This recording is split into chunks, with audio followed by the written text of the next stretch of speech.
discussion sometime I would arrange some kind of a webinar or a discussion.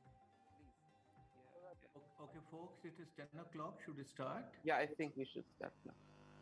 Uh, 1 second. so we have three speakers, so four. Yeah, yeah. Dr. Jha has. Yeah. Are you there? I don't see him. Are you there?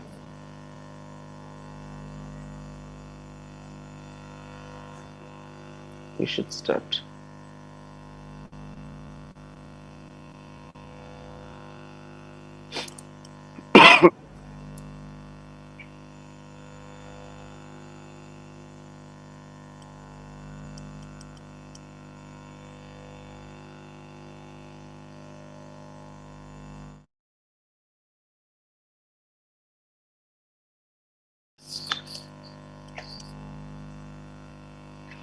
Yeah, let's start. Dr. Jha is yet to arrive. Just pinged him, but I think we should start. I think let's start, and Let's when he start. comes in, we'll welcome him. Yeah, yeah. And Dr. Prabhudeva Recording in also. progress. Yeah. He has just recused himself. I think the C word has touched him. Oh, okay, okay. Yeah. So he's just sent a message. Anyway, so let us start. Good morning to everyone. It's very kind of you to have joined us on a weekend. An interesting discussion that we planned quite some time back, and I'm glad we have been able to join in now. So before we go ahead, let me introduce our panelists today. Ambassador Anil Trigunayat is with us. He's an established diplomat with a very illustrious track record of representing India to Jordan, Libya, Malta. Almost 3-4 decades of diplomatic exposure. Has been also very active on the business promotion aspect, and he's currently the chairman of the MIICCIA Chamber of Commerce. He's also the secretary of the Association of Indian Diplomats. It's a highly illustrious individual, and I'm very glad he could allow us some time on a Saturday morning. So very glad to have you, honored to have you, Ambassador Trigunayat. We have Ambassador Vishnu Prakash with us. I think anybody who's been following Indian foreign policy for at least the last 20 years would be aware of this name. Remember seeing him on television during several of the foreign policy briefings of the Ministry of Foreign Affairs, even a few years ago. And very inspiring, cool representation of a typical diplomat. It's an honor, absolute privilege to have you with us, Ambassador Prakash. Thank you. Thank you. We are expecting, yes, I think Professor Jha has just joined us. Professor Raghabendra is the head of the Center for Southeast Asian Studies at the Australian National University. Professor Jha, are you with us? Can you hear us? Yes. I'm sorry, I'm a little bit late. Yeah, It's understandable. It's a Saturday morning. It's a Saturday afternoon for you, it seems. Saturday afternoon for me. In Yes. Canberra. Yes. So, yes. can we see you? Are we seeing you? Just a minute. I don't know. Yeah. Start video. Okay, here we go. Yeah. Yeah, can you see me now? Okay. Wonderful. Yeah. Okay, sorry. Yeah, fantastic to see you all. Wonderful. Greetings from Canberra. Greetings from trouble-free and germ-free and COVID-free Gurgaon, New Delhi. Wonderful. Have you all had your corona shots? Yes. I've had mine. Oh, good. I've had mine. Me too. Excellent. So, very glad to have all of you with us today. Professor Jha, have you missed the earlier part where I introduced Ambassador Trigunayat and Ambassador Prakash? Yeah, and so today's theme, so to speak, is more or less discussion on the social development and integrated global healthcare, pandemic resilience of the Quad, how Quad as a group can develop competencies and capabilities required to come through as a coalition of practice, as a community of active participants who are working together to establish what we call a pandemic resilience. Um, a bit of a background on Quad would be inconsequential for stalwarts like you, but then for some of our students and other participants who have joined us as learners, I think they would be aware of what the Quad stands for. The quadrilateral for Quad, a collection of states, India, US, Japan, and Australia, somewhat like minded, with so called democratic credentials, who have come together to, in a way, thwart the might of a rising China and its satellite states. So it's a coalition of practice, so to speak, of free thinking states. I don't know what exact implication that expression would hold, but more or less, we would like to assume that the Quad was a group of countries with democratic credentials who do not wish to be dictated by any form of unilateral foreign policy directions, as that coming from a very imposing Chinese administration as we see it.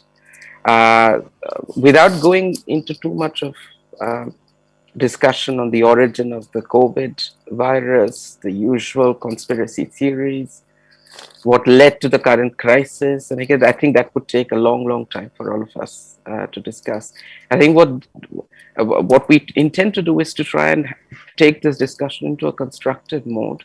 How is it that we think that the Quad as a group can withstand the current pressure? It's an ongoing pressure that we, as a world, with shared resources, constraints, and opportunities, are likely to face, and the various other implications for our efforts, more or less, in dealing with this situation would become the backbone of today's discussion.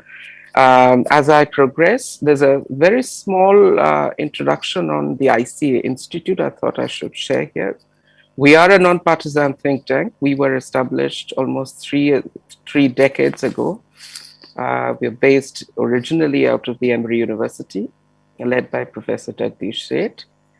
And 7-8 years ago, we decided to get autonomous. So we moved to Decatur in Georgia, and we have been consulting to and advising a range of global organizations, multilateral public sector bodies across the US, in China as well. And our engagements with India have been pretty much limited to very senior policy discussions with senior bureaucrats from India, China, and the US. We have reconditioned our focus now.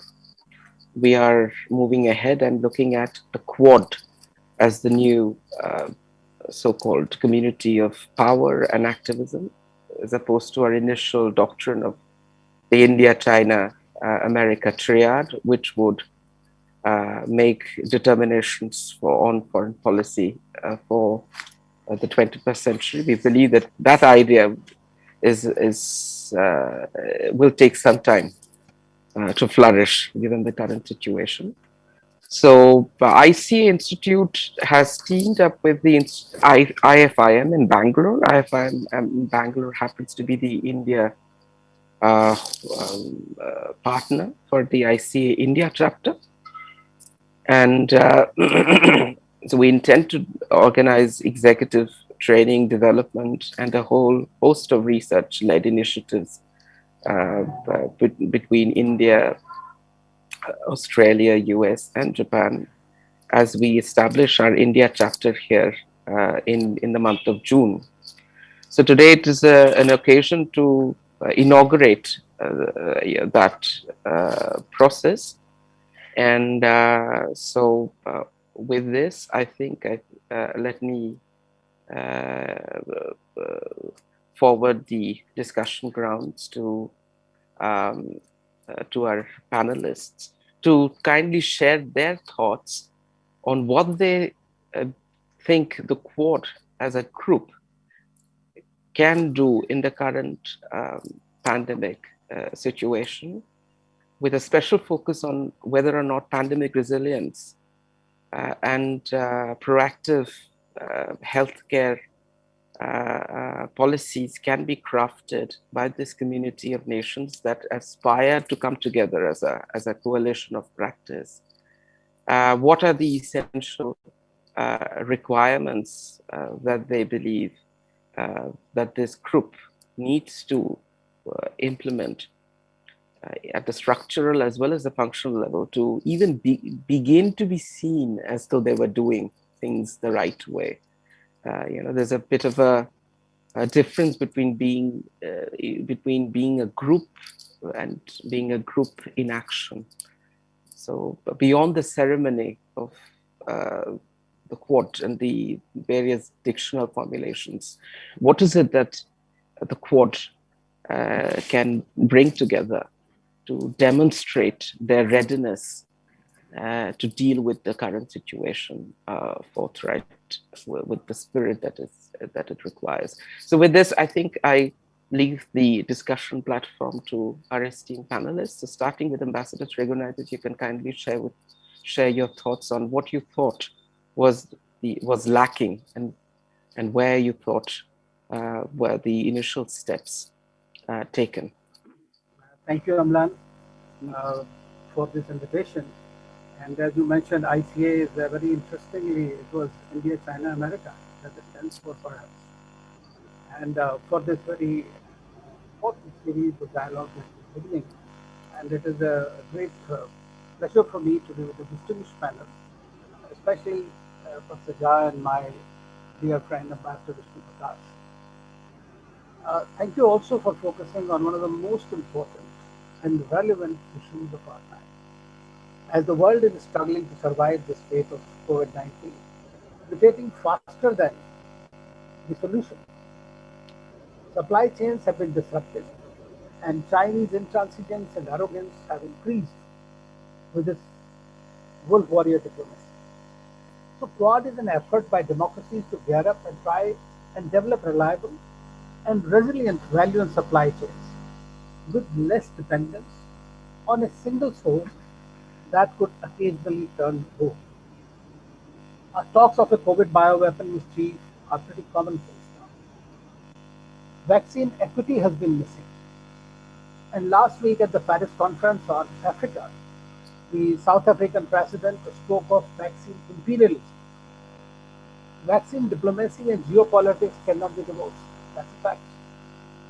India has gone beyond its call of duty to help and share and care through its medicine and vaccine supplies in accordance with its Vasudha Kutumbakam policy. And that is precisely the reason when Prime Minister Modi spoke at the Shangri-La dialogue, he did not want COVID, the Quad, to be an exclusive domain or something that would contain China. It was essentially an inclusive, but in keeping with the international law and order. So that is something that is extremely important. India, hence, is also a very critical fulcrum for the Quad, in my view. We have worked on COVAX, we have worked on Gavi, we have worked with SAARC Alliance, in G20 and everywhere to fight the pandemic. And we believe that global solidarity is critical to fight against the pandemic. But vaccine nationalism is also rampant nowadays. That tends to defeat the very purpose of resilient supply chains, which is again a critical issue. So pledge that the 4 countries, nations you mentioned, took up, it was basically, and I believe that that was the biggest achievement apart from various other security and rare earths and technologies, the most immediate concern was the provision of a mechanism whereby these poor countries could work together to produce vaccines, to have better supply chains, to take care of the ASEAN countries and several other countries by production and pooling of their resources. In my view, this was also a recognition of India's capability and capacity, and for India an opportunity. This is a COVID opportunity for India to emerge as a robust, reliable value supply chain as far as the healthcare sector is concerned. And whether you like it or not, this is going to be something that every country will have to pay greater attention to, which has not been given so far. Where we have seen crumbling healthcare systems from USA down to the poorest countries. And so therefore it is extremely important. And that's why this Quad initiative, you leave aside the China factor in this, still is one of the most important initiatives that is there. They have agreed to have the Quad vaccine partnership. And you know, every time we used to say that nothing is coming out of Quad. Pakistan has been decrying it, China has been decrying it like that.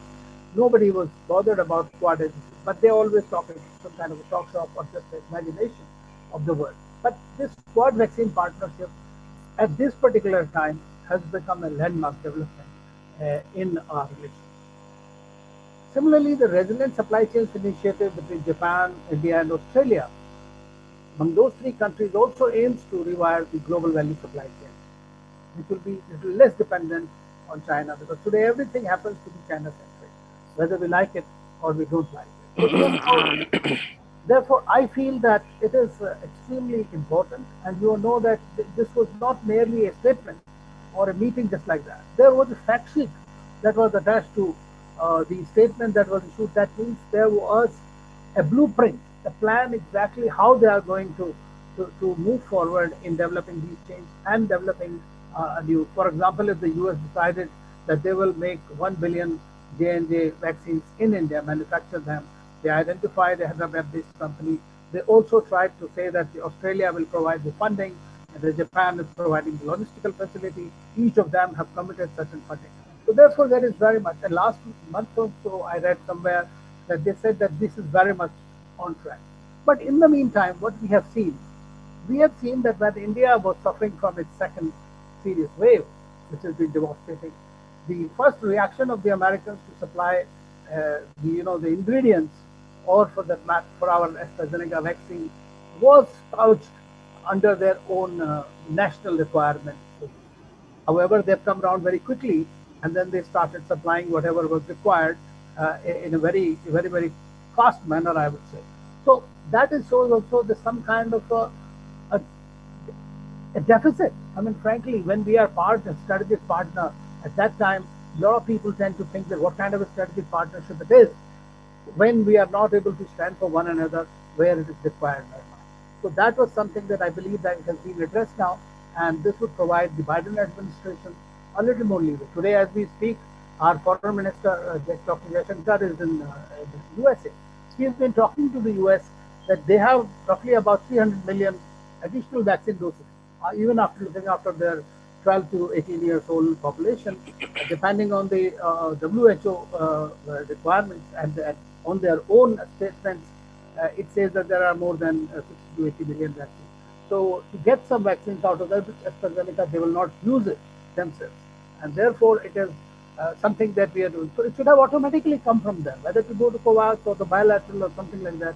But now it has come. So that means there is a lot of work required to be done within the Quad system itself. So that's why it is a very important thing that I feel that the leadership may have agreed on a certain time frame or a certain modus operandi of this, but the scientists, the experts, and everybody else also has to come into this so that we are able to achieve what we want to achieve, and it is absolutely essential, without which we cannot even survive. As far as the global value supply chains are concerned, there are definitely, I'm sure Professor will speak on that. I believe that there are some questions we need to ask ourselves.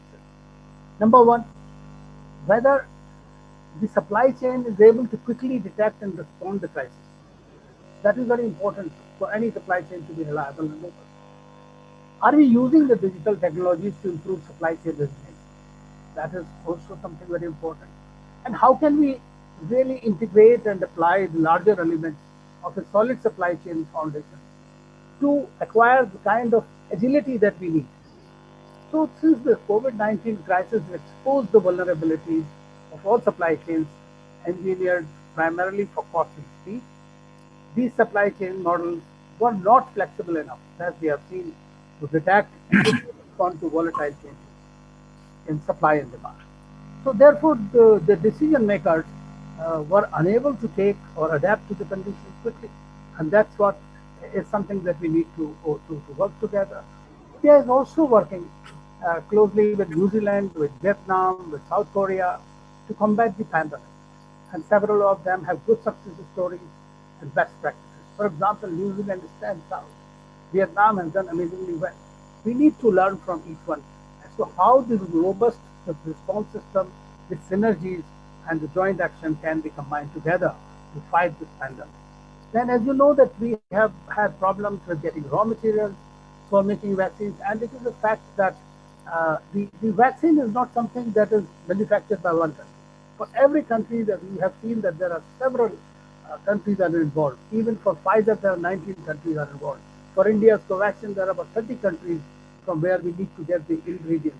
And therefore, it is important that we work together with like-minded countries, with friendly countries, where I believe that we are not interested in really taking the credit for ourselves alone, but wanting to have it as a shared responsibility of the world, so that an alternative model of global governance, in my view, or the global benefit, or as we call the Kutumbakam kind of a thing, that could immediately can be implemented. So that's why I think that we should work together with all the countries that are possible, starting with the Quad, making it as a viable plan of action that will yield and provide on the ground. Right now, the 2022 is the timeline for these vaccines, but we hope that all the promises that have been made in the fact sheet and subsequently are promised by are completed by the concerned countries, and India, in my view, is going to take the call and move forward as far as its own part is concerned. I'll stop there. Thank you. Wonderful, wonderful. Thanks so much, Anil, for your extraordinary input. I think the key points of consolidating supply chain capabilities, establishing best practices from countries that have registered a robust response system in relation to the onslaught and capabilities to source raw materials from a variety of sources. I think these critical points come through in your extraordinary contribution here. And I think these three areas provide opportunities for a future research direction, or in fact, immediate research, immediate investigation by institutions and agencies alike. So I thank you wholeheartedly for your contribution and your precious thoughts here. Moving forward, if I could now present the platform to Professor Jha.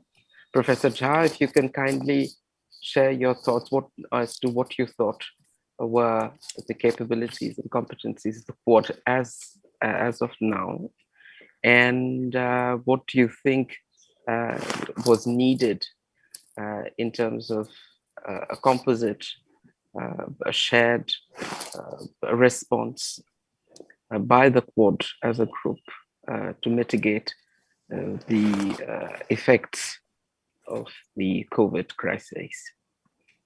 Over to you, sir. Thank you very much. And we had a very enlightening presentation by the ambassador. I'm grateful to him for laying bare all the basic contours of the problem very clearly for all of us to see. Now, let me begin by saying that the current situation in South Asia, the area where the Quad is currently most operative, is of course very challenging at this point in time, but it is also full of great possibilities. So it is very challenging and it is full of great possibilities. And it is up to the 4 countries involved and other countries which might join them in the process later on to take advantage of these possibilities. Just if I can take you back to the to last year when the pandemic began, and when many countries were desperate to get PPEs, personal protection equipment, and the personal protection equipment were basically being supplied by China to almost all the countries of the world. And one of the reasons why the pandemic became so bad in the first wave in countries like Italy and Spain and perhaps the United Kingdom was that and India as well, was that the PPEs were in short supply. China withheld the PPEs because they wanted them for their own domestic use. So what this does is, and then of course there were other instances where supply chains have been very badly disrupted. For example, the United States held back say raw materials for the production of some vaccines in India. The European Union was very reluctant to, or in fact banned the export of vaccines to other parts of the world until their own domestic needs were met. So what this does is to show us that even under extreme conditions of the pandemic, where people are dying in the thousands every day, there is a very serious problem of supply chain disruption.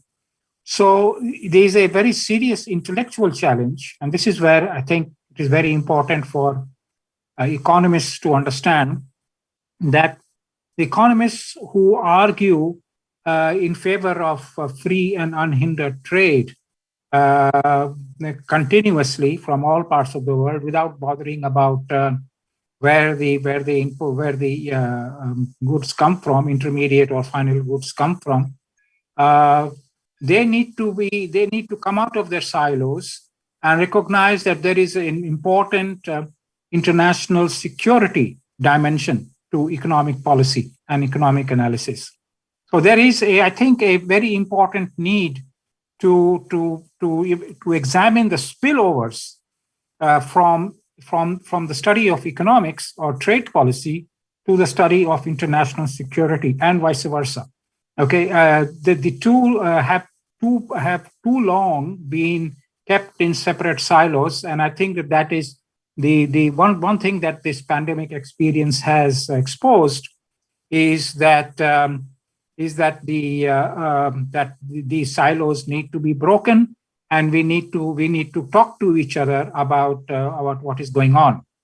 So that's the first point that I would make, that supply chain uncertainty is something which now should be looked upon not just in the context of the pandemic, but more generally. We have to recast our approach to international trade, not just in the pharmaceuticals area, but more generally to really take into account the supply chain uncertainties. So this is very important. So one of the things that the Quad could do, given that they are so closely aligned to each other and their economies are so complementary to each other, is to assure certainty of supply and certainty of quality of product within the trade matrix that they share, as the exports from one country and imports from another country, So they should act as a guarantor of supply chains, quality of supply chains, and the reliability of supply chains, be it for pharmaceuticals, be it for aircraft manufacturing, be it for automobile manufacturing, or what.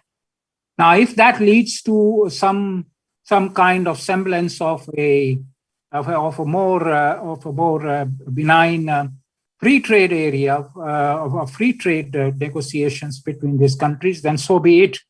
But the first step should be to ensure that there is no that the supply side uncertainty, supply chain uncertainty is properly tackled.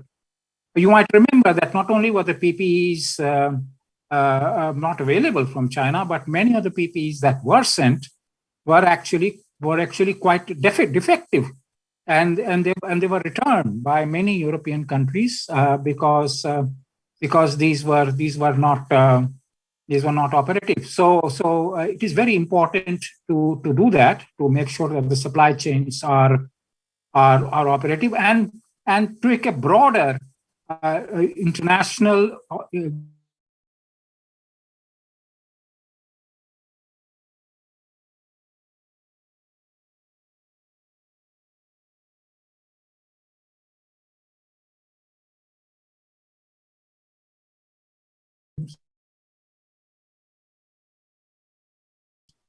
security in trade. So if you are integrating in the security area, you should try to integrate in the economic area as well, and see what are the complementarities that flow from one to the other, which you can exploit, and which you can, when what activity in one area can benefit the other area, and vice versa. So I think that is one important challenge for the Quad to go forward.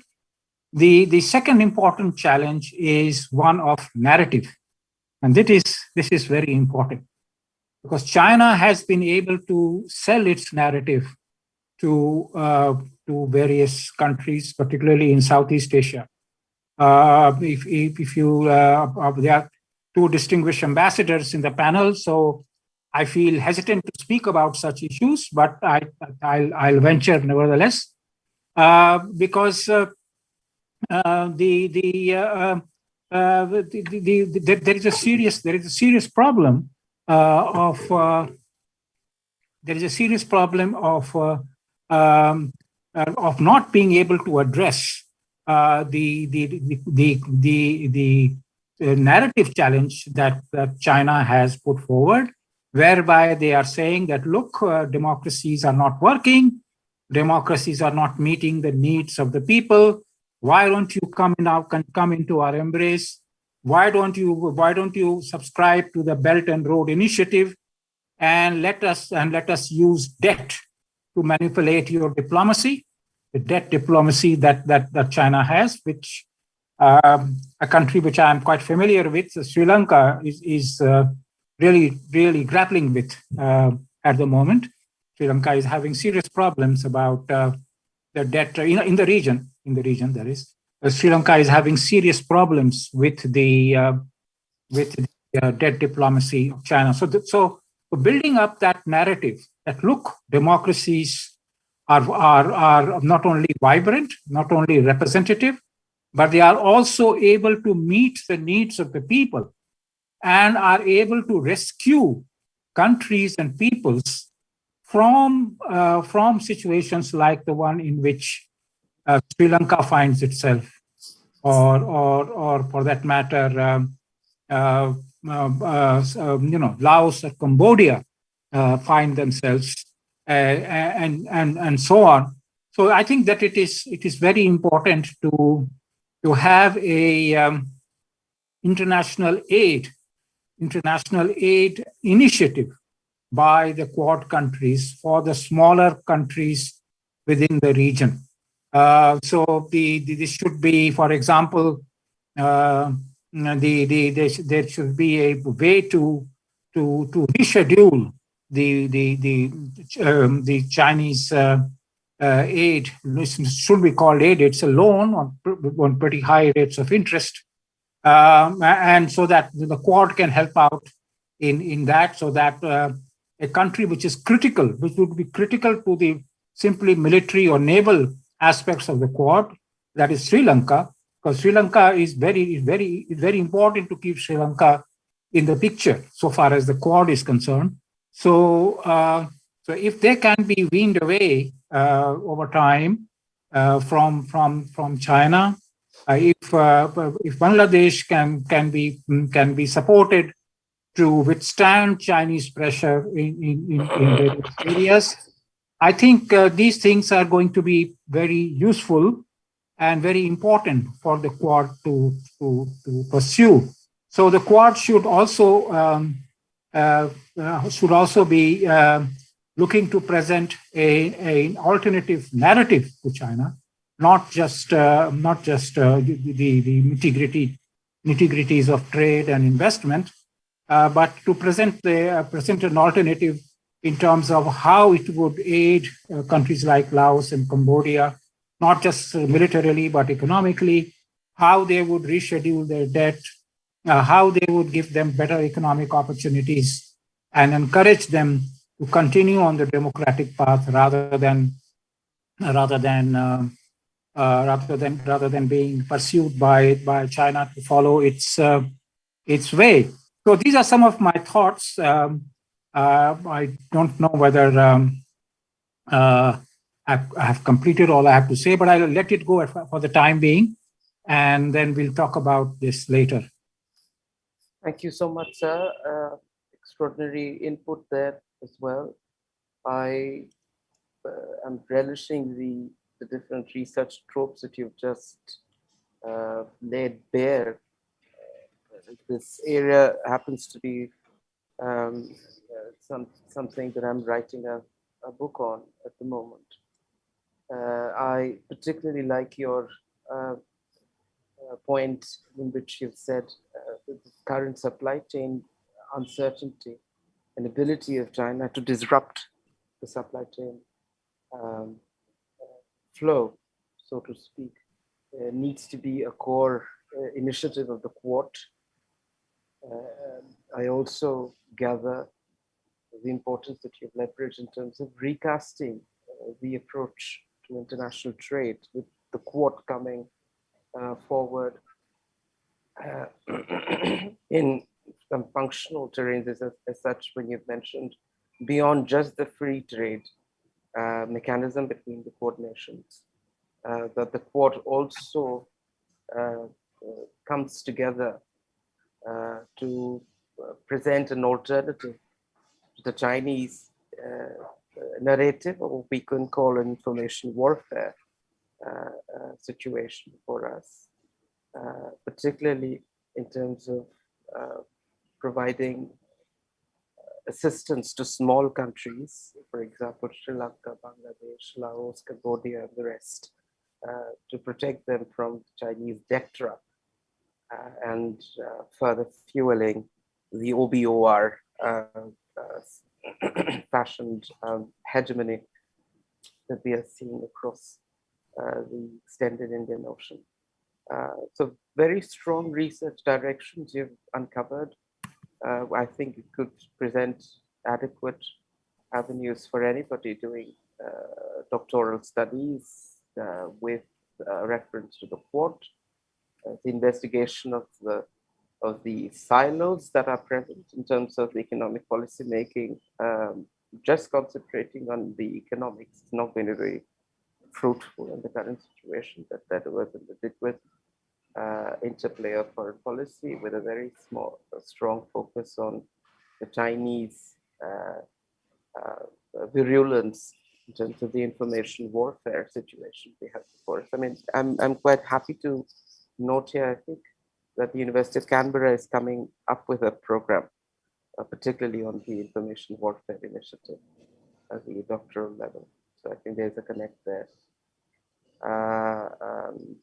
The other area of the Quad presenting an alternative to the AIIB, which is nothing but addressed measure, the Asian Infrastructure Investment Bank, which has come across as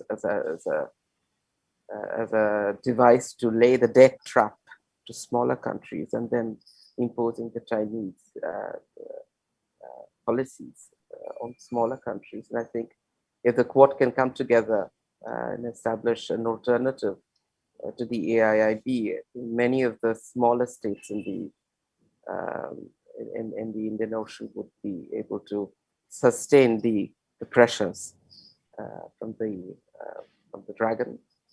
So quite a few interesting research directions, sir. Thank you so much. I think we have a lot to look into this as we proceed forward.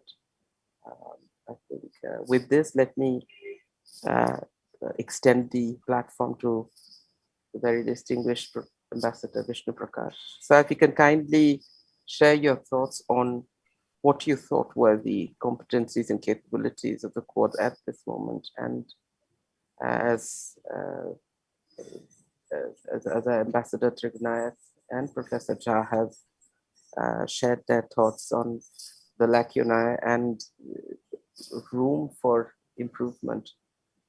I look forward to hearing your thoughts on the pressing issues here, and what you thought were the actionables going forward that the establishments of all these four nations can bring forth in their immediate list of activities. Well, a very good morning to everybody and greetings. Professor Amlan, thank you for inviting us. Quad and the Indo-Pacific construct is something which I follow very closely. My domain interest and expertise is the Indo-Pacific region, and I'm very happy that ICA is kicking off the Bangalore chapter's activities with this event. Now, both my colleagues have flagged certain very important points that helps me to build on further and share my perspective. Professor Jha, you have very rightly spoken of the narrative, and you have outlined the aspirational part. And coming from Australia and being a very important member of Quad, Australia has a not only deep understanding, but has a very important role to play. Now, let us recall that in 2008, Quad had almost died. And the very fact that it not only came out, it got a second life or second avatar and is learning to walk is impressive. But all of us are, knowing the geopolitics, want Quad to gallop. So one caution that I would urge is that let us make haste slowly, because Quad is learning to walk, is learning to cooperate, learning to work together. We are 4 different countries in different regions, in different geographies with different emphasis. We have commonalities, tremendous commonalities, but also, as they say, you stand on an issue where you sit. So we are sitting in different geographies, and especially India is a very different in that she's the only developing country among the Quad members. She's the only country which has a continental long border with China. Others have maritime boundaries. We have a continental boundary, and a very difficult one at that. So naturally, India has been very careful in taking positions on Quad. In some ways, India was seen as the most reluctant player. I would not call that reluctant, but certainly we have been the most careful player. And let me be blunt. If Quad is what it is today, we have to send a thank you note or a complaint note, whatever we call it, to just one country called China.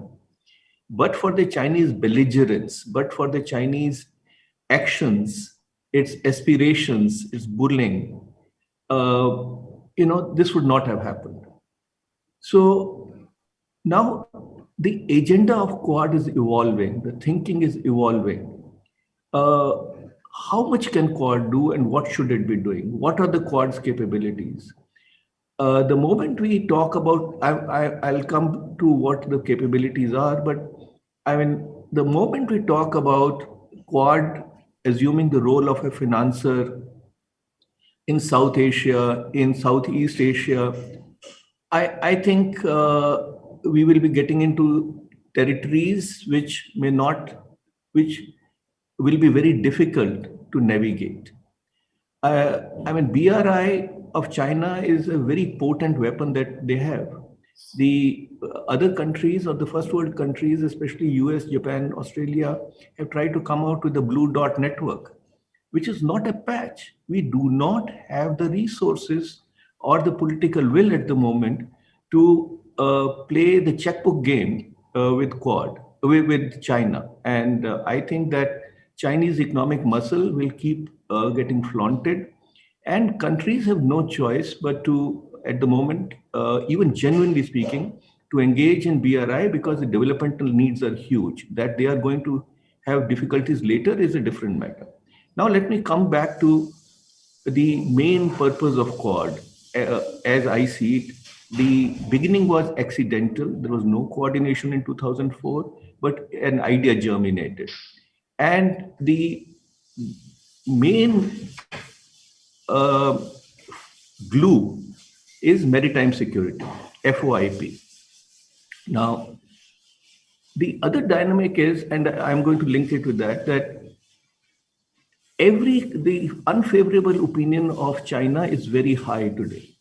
And it's not just because of its muscle flexing, but also because of the gift of COVID that it has given to the world, that it was not transparent, that it let it to be spread. And now there's a concern about bioweapon. Now, there is a lot of fog, there is a lot of haze. Dr. Fauci's remarks in the Senate, I'm a lawyer. If I look at it from the legal point of view, I think it was a lot of legalese involved. And he tried to cover his flanks by saying this, and if not that, I don't have time to get into that, but maybe it's one of the other, some other day. But the big question which is to be pondered is 600,000 Americans dead. 600,000 Americans dead, and 18 months have passed. Is there something amiss here? Are we missing something? If, God forbid, 10 Americans were to be lost for the US in a certain situation in another country, there was going to be a lot of accountability. But here, President Trump said something and then kept quiet. There were lots of pointers about funding of Wuhan lab. In 2004 onwards, there was silence. So, I mean, I'm not attributing anything, but there seem to be lots of questions that need to be answered. And I am not sanguine at all as a person who has been posted to Japan, China, US, South Korea, etc., following this region, that there will be answers. And for example, the decision President Biden's announcement to ask the intelligence agencies to investigate within 90 days leaves open a very big question. What happens after 90 days? China is not going to give access. You will be where you are. If you get a response, suppose you get some more information about what they were up to, what will you do? If you draw a blank, what will you do? So there is a situation where you are confronted with a stone wall, and there are very few tools available for the international community to hold China's feet to fire. So that again brings me to Quad, and hence the desirability of Quad as a country as a grouping which cannot contain China, but perhaps restrain China. If we can speak in one voice, along with Quad plus countries and other countries, to say, well, Mr. China, this far and no further. That is one. But also let us remember that while countries are quite concerned with Chinese behavior, not one country, including India or the US or Australia or Japan wants to choose or shut the doors on Chinese face. Every country wants to engage with China, and every country has got issues with China. This kind of a dilemma is very rare in geopolitics, but that is the big dilemma that is being faced. Now, for Quad to make itself more acceptable, to make itself more attractive, there has to be evolution of its agenda, and that is what is being attempted, because FOIP and maritime security is one, but Quad is being positioned, as I see it, gradually as a crisis manager. And whether it's a disaster management, which was the seed that led to the germination of Quad, or it is the issue of climate change, or it's a question of rare earths, or it's a question of the pandemic. There is that common thread that seems to be running, but it is also pitted against an instinctive attitude of all countries, Quad countries and non-Quad, to look inwards, to say me first. So on the one hand, there is a desire to, as Anil was saying, that we are planning to have 1 billion doses of the vaccine in 2022.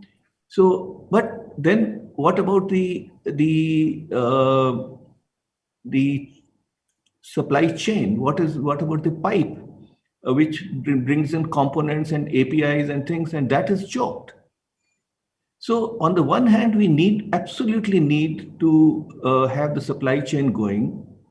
At the same time, we have to balance between the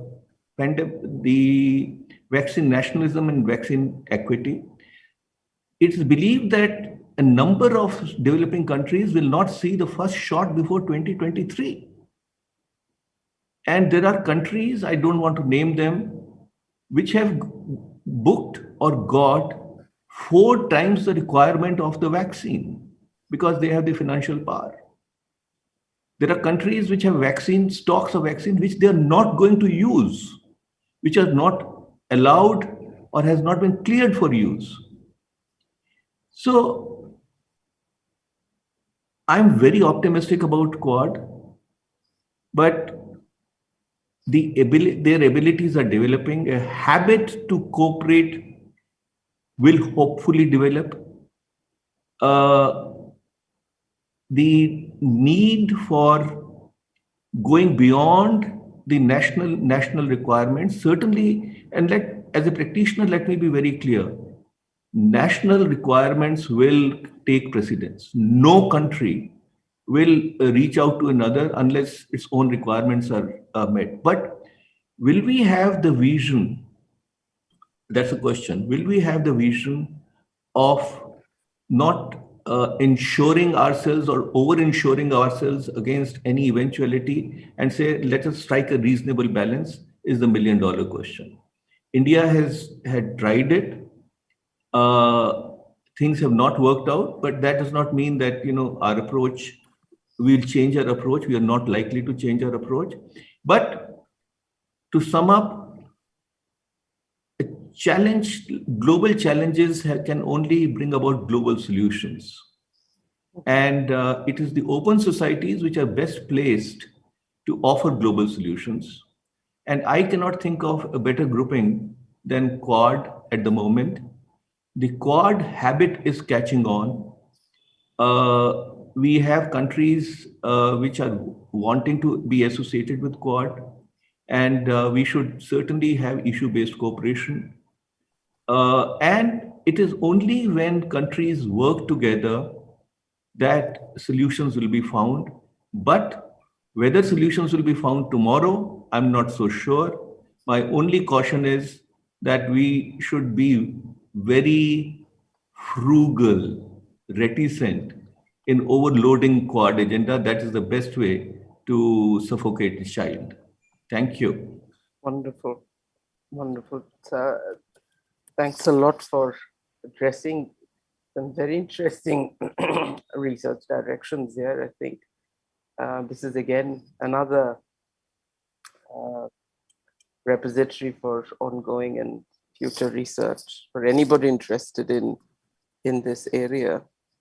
I have many questions from the audience here. I think we are a bit short on the time available with us, but I think gathering from what you have already addressed, some of the questions I think will already have answers. I thoroughly support your point that the Quad needs to build a habit to collaborate. It was almost over in 2008, given Chinese opportunities that it has, the Quad has resurrected itself. I also support the idea that the Quad as a group cannot instantly challenge the economic might of the Chinese state. That the BRI was still a potent weapon to hold smaller nations into its coalition of sorts. And I readily understand your point in which you say that the Quad's immediate ability to address the opportunities to collaborate was to establish its credentials in terms of the maritime security requirement in the Indo-Pacific region. There will be a lot of challenges in terms of rising beyond national needs and national compulsions of the Quad countries. But from what you have shared, that the issue-based cooperation and coming together as countries with democratic credentials, the Quad group has a very strong future in not just mitigating the ongoing crises, but also its ability to address future challenges. But we'll have to give it time, as you have mentioned again, towards the end of your lecture here, that we need to be a bit frugal with our expectations from the Quad. It is too much to expect the Quad to gallop when it's still learning to walk. And I think this becomes the thesis statement of today's dialogue, that we need to punctuate. Can I just make an interjection? Yes. I am so sorry. I'll have to seek your understanding to be excused. Yes, definitely. But may I take this opportunity of thanking you for inviting me and tell my co-panelists that it has been a pure joy getting their perspective. One is my co-conspirator that has been with whom we have been kind of doing enough damage to the system for the last 30-40 years. But Professor Jha, it's very nice to meet you, and Dr. Amlan, very nice to meet you. Thank you very much. Thank you. Have a nice day. Bye-bye. Yeah. So we have a few questions shared with us from our audiences. I thought let me just throw them onto the platform, so if you can pick anyone who wish to respond to. Just read them out to you. So there have been hundreds, and I thought I can start with one question there, right? Yeah. This was the IPR wave. Yeah. As you know that India and South Africa had started quite some time back asking for the IPR waivers temporarily, basically in the WTO, so that there could be a flexibility of production in different parts of the world, at least as long as the pandemic is there. Now we have had in the first place, there were not great support to this, especially from the United States. During President Trump's time, it has been all through negating the existence of WTO, so to say, or was trying to undermine the WTO by itself by not even appointing judges and all that, let alone, agree to this possibility, because this is most of the vaccines are basically major ones are with the US, and without US's support, we could not do that.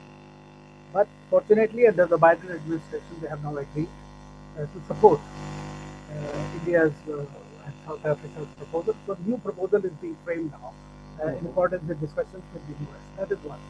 However, we have another problem, and that problem comes from the European Union. The European Union, especially Germany, has not agreed to this, because the reasons are very many, which also happened during the HIV time, if you remember.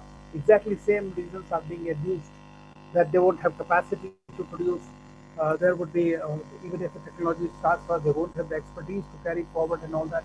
But if you remember that when India happens to be whatever shortages and problems that we are facing today in terms of production schedules being delayed, that we do have the capacity. That's why it's called the Global Vaccine Hub. And we have now 3 vaccines that are being produced in India, and some others, the Sputnik, COVAX, and the Covishield, AstraZeneca. So we believe that it should be possible to do so. But then the question will also come to you, that if you are asking, and this is a question to the floor and everybody else, the rest of the world to open their vaccines, why aren't you allowing COVAX, your own vaccine, to be IPF, and allow everybody in India to produce it in the first place? So I think that's a question which I have not given much thought to, but I think that can be legitimately asked. So that's very interesting point here, and very interesting. Since we are asking for IPR waivers for all the other vaccines, why aren't we allowing waivers for our own domestic product to be co-produced in larger quantities? I think it would have something to do with availability of raw materials. I do not know. Well, the raw materials is always the problem, because see, as I said, that the 30 countries they are getting these raw materials. Similarly, for the Covishield, when Punawala wrote to the president of the US that please allow the raw materials to be exported, without which they can't produce it. So that is going to be the big problem. But I believe that the US has agreed to release these raw materials, because very often, as you know, the vaccines or any medicine for that matter is also used as a tool for geopolitics, which China is doing, which the USA would have done, or which others have done. But when we are having such a gigantic problem today, I would doubt that this will sustain any further, because you can't let, as you mentioned yourself, there are very few people. In Africa, there are hardly any 0.3% or something people who have got the vaccine. In India, we have very few percentage. So there is a large demand requirement. If you can produce and supply at a reasonable demand yourself under COVAX or bilaterally, that is a different thing. But neither you are supplying, nor you are, or on the other hand, the big countries are holding it, and then you are restraining the supply of raw materials. How does it work? That's the thing. That's what. Professor Jha, what is the vaccine situation in Australia? Vaccination situation. Are they getting sufficient? Do they have sufficient stocks, or are they overstocked like Canada? Well, no, they're not overstocked. In fact, they had they contracted for the AstraZeneca vaccine, which was denied to them by the European blockade or ban. And then they started getting some other vaccines, particularly Pfizer. And now they are getting the Moderna vaccine. I think about somewhere around 4 million people of the 26 million population of Australia, 4 million people have got at least one jab so far. But the supplies are now quite plentiful. And even for teenagers and children, the supplies are plentiful. And the government has said that by the end of this year, vaccination should be complete in Australia. Almost everyone that wants to get a vaccine will get one. Will get the full 2 doses by December. Okay. So that's the situation. The COVID situation here has been quite good compared to many other countries. Just a couple of days ago, there was a flare-up in Melbourne, which they are trying to contain, and Melbourne is now going through a week-long lockdown. Okay. But it seems to be largely under control, and we look forward to the end of the year when everybody would be vaccinated here. Mm-hmm, mm-hmm. So there are a few questions that have come from the audience. I thought, let me just share with you. I mean, it's too many. We've just picked 3 to 4. You can kindly have a go with them. Right. There's one that says, is this an opportunity for India to emerge as a superpower in terms of providing medicines and medical staff? Oh, yes. Sorry, you go ahead. So please, Professor, I have done you can go ahead. Well, India is already the world leader in the production of vaccines and world supplier in production of vaccines. It is also a world leader. I think it's in terms of quantity, it is the 3rd largest producer of pharmaceuticals in the whole world. So India has a very strong stake to becoming a very important player in the vaccine / pharmaceutical game. The one problem that it faces is that the raw materials for these pharmaceuticals and vaccines, they are not always produced in India. They come from other countries, and they are subject to the supply uncertainties that we talked about at the beginning of the session. So that's the problem that we face in India.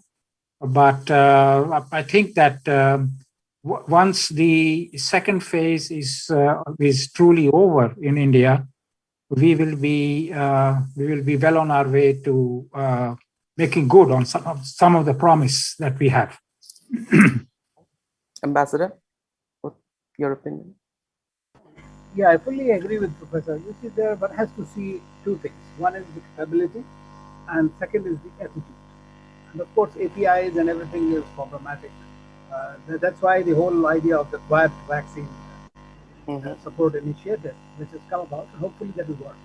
And our hope is also that the China will eventually, right, at the end of the day, as I used to say, some of the Arab countries, that you produce oil, but you can't drink it. You have to sell it. So at the end of the day, this has to be there. India is also one of the largest producers of bulk drugs, as a pharmacy.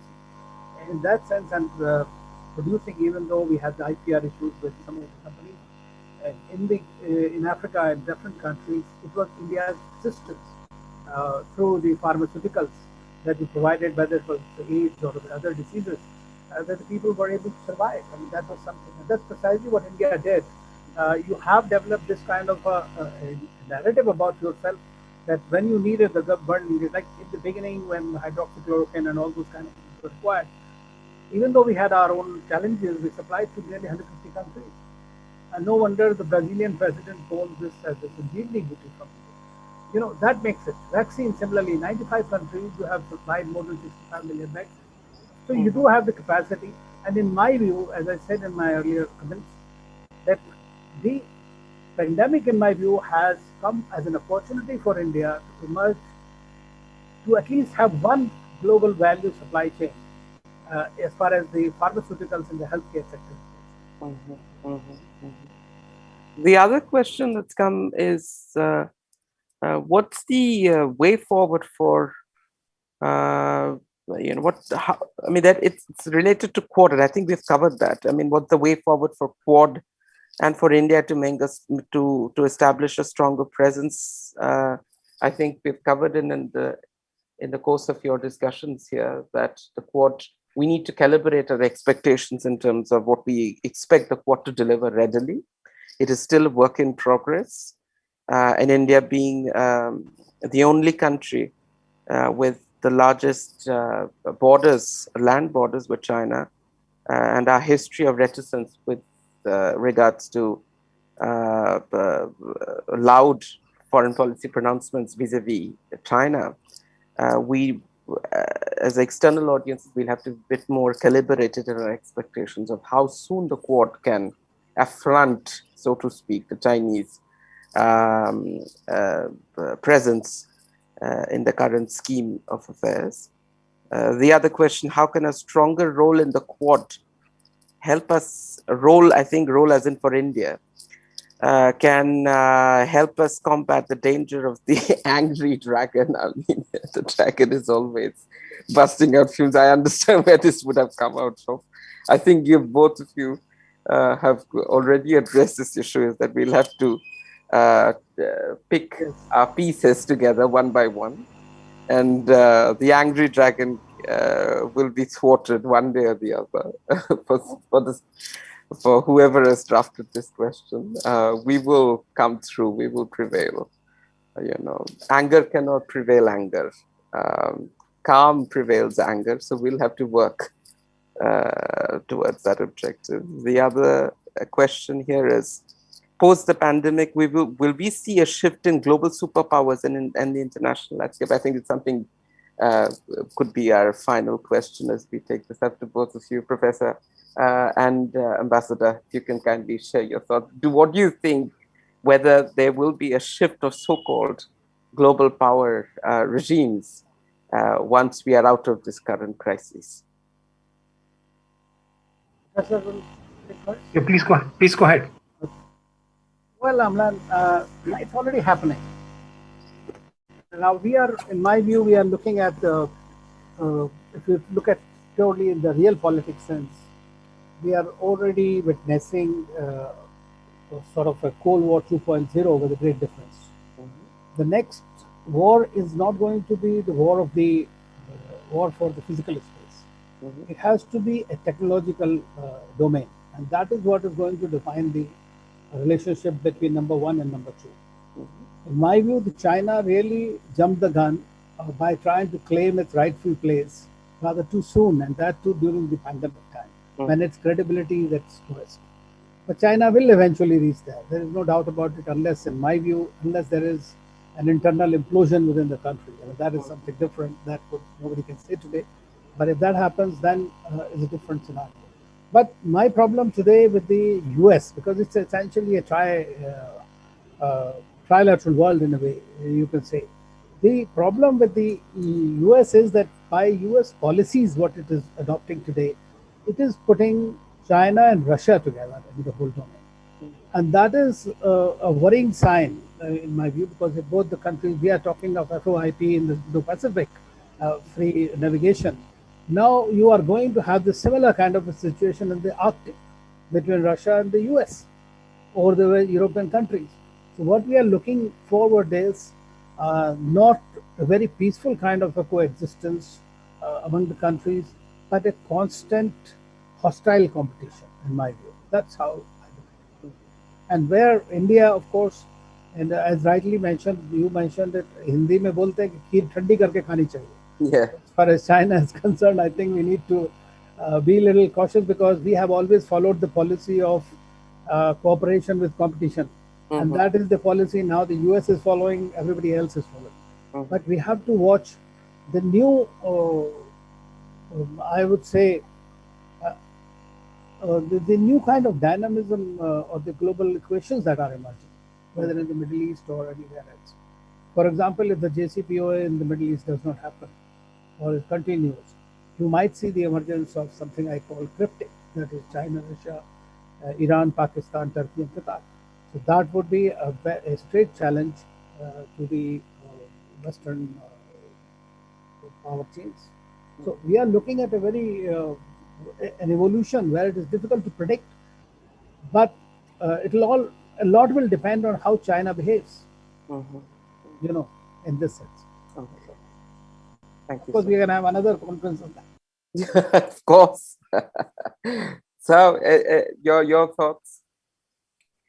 Yeah, well, actually, the couple of things I would like to add to the remarks by the ambassador, that this is, in economics, the pandemic represents what we would call a global public bad, you know, just as there are global public goods. For example, you know, the weather forecasting system, or the satellite maneuvering systems, which we all share and which we all benefit from. So then there are public bads as well. So the public bad, this pandemic represents the most pressing public bad that we have. And it's a global public bad. It has affected every country in the world. But then there are other public bads which have not gone away. But they are not operative at the moment in the same spirit as the pandemic is. And these represent, for example, the climate change, which is a global public bad, and there is this issue of course, international terrorism, which is still not going away, not going to go away just because the pandemic has gone away. So it remains to be seen. They're just lying low. People's activities in these areas are just lying low, but they are still very pressing. So I think that this is why when I talked about it in my remarks, I mentioned the idea of setting the narrative. You see, there is this very important statement from famous American politician that a crisis represents the best policy scenario to make deep-rooted structural changes in policy. A crisis. Because at that time there is less resistance than there would be under normal circumstances to massive change. I don't see the harm in being ambitious with what we do after the pandemic is over. We should try to seize the opportunity in the area of changing the global narrative.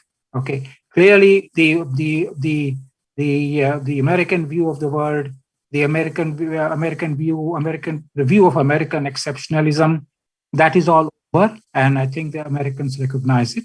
And so we define not American exceptionalism. We define the world according to not American exceptionalism, but according to what the democratic spirit of many countries in the world want to view the world as, rather than looking at it through a very narrow prism, which is what we have been doing. I think it is good to be a little bit ambitious, and even though we may not traverse that path immediately, but to keep it at the back of our minds, to keep the agenda going. Now, in terms of superpower, it depends on what you define as superpower. Clearly, China. Everybody's talking about China. But there is also the very important fact that the Chinese population growth rate has slowed down considerably, and there is now the big fear. In fact, the Chinese delayed the publication of their census results because they were so concerned about the drop in population. So it is feared that Chinese population is going to fall in a few decades from now, starting to fall, and in particular the proportion of young people, which is critical to growth, is going to be reduced in China compared to in particular India, which still has a very strong demographic advantage.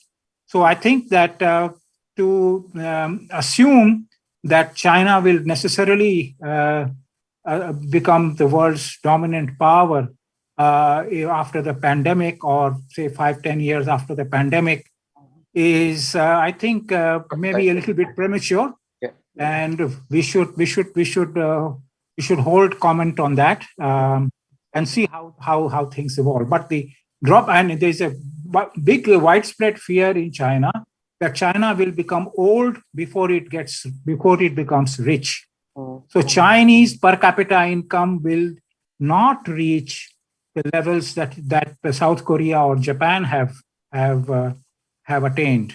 because of the current circumstances. They might have their own version of the middle income trap. They have the trap might be at a higher level than say Thailand is, but it certainly be possible that there will be a middle income trap for China and not a first world status in terms of per capita income anyway. Okay. Wonderful, wonderful, sir. Great insights. I think we've got some inquiries from the social media team. I'll try and wrap it up with this, and we can connect the two questions. One, which states why was the US ambivalent in terms of holding China to ransom, and of late this so-called 90-day intelligence probe has been actioned. So is that alluding to any serious foreign policy repercussions for China? From the little I understand, I think